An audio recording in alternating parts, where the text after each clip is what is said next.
அறத்துப்பால். மனிதா, இல்லற வாழ்க்கை நடத்துகிறாயா? நீ 3 பேருக்கு எப்பொழுதும் துணையாக இருக்க வேண்டும். மனிதா, இல்லற வாழ்க்கை வாழும் நீ சந்நியாசி, வறுமையில் வாடுபவர். உன் பித்ருக்கள் இந்த மூவருக்கும் துணையாக இருக்க வேண்டும். இவர்கள் மூவருக்கும் துணை நீயே. உன் கையால் கொஞ்சம் அன்னம் கொடுத்து துணையாக இரு. மனிதா, நீ இல்லறத்தில் இருப்பவனா? தெற்கு திசையில் இருக்கும் உன் மூதாதையர்கள், அதாவது பித்ருக்கள், கடவுள், உன்னை சுற்றி இருப்பவர்கள், நீ உட்பட 5 பேரையும் அறம் மீறாமல் போற்றுவது உன் கடமையாகும். உன்னையே தாழ்வாக பேசிக்கொள்ளக்கூடாது, கடவுளையும் தாழ்வாக பேசக்கூடாது, மறவாதே.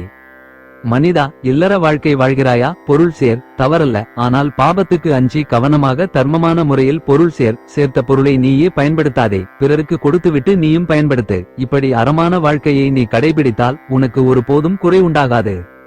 மனிதா, இல்லற வாழ்க்கை வாழ்கிறாயா? இல்லறத்தின் பண்பு என்ன?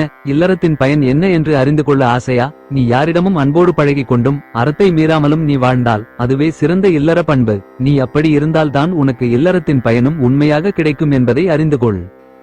மனிதா, இல்லறத்தில் வாழ்கிறாயா? தர்மம் என்ற அறம் பல உண்டு. சந்நியாசிக்கு ஒரு அறம் உண்டு, பிரம்மச்சாரிக்கும் ஒரு அறம் உண்டு. அவரவர அறத்தின்படி வாழ்ந்தால் அதற்கான பலன் கிடைக்கும். நீ இல்லறத்தின் அறப்படி, அதாவது இல்லற தர்மப்படி வாழ்ந்தால் உனக்கு அனைத்து தர்மப்படி வாழ்ந்த பலனும் மோட்சமும் கிடைத்துவிடும். நீ வேறு தர்மத்தில் சென்று பெறத்தக்கது என்ன? உன் இல்லற தர்மமே சிறந்தது என்று அறிந்து கொள். மனிதா, நீ இல்லற வாழ்க்கை வாழ்கிறாயா? நீ எப்பொழுதும் இல்லறத்தின் அறத்துக்கு கட்டுப்பட்டு வாழ். மற்ற அறத்தில் வாழ்பவர்களை விட நீயே உயர்ந்து இருப்பாய். அனைவரோடும் அன்போடு இரு. இல்லற அறம் மீறாமல் வாழ்.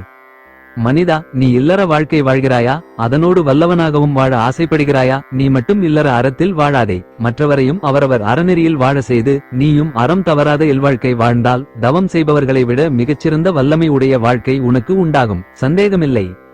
மனிதா, நீ இல்லற வாழ்க்கை வாழ்கிறாயா? பிரம்மச்சாரி தர்மம், இல்லற தர்மம், சந்நியாச தர்மம், வானப்பிரஸ்த தர்மம் என்று பல தர்மங்கள் உண்டு. அதில் இல்லற தர்மமே அனைத்தையும் விட சிறந்தது. அப்படிப்பட்ட சிறந்த இல்லற தர்மத்தை நீ கடைபிடித்து பிறர் பழிக்கும்படி குற்றம் இல்லாமல் வாழ்ந்தால் அது மேலும் மேலும் உனக்கு நன்மையே கொடுக்கும்.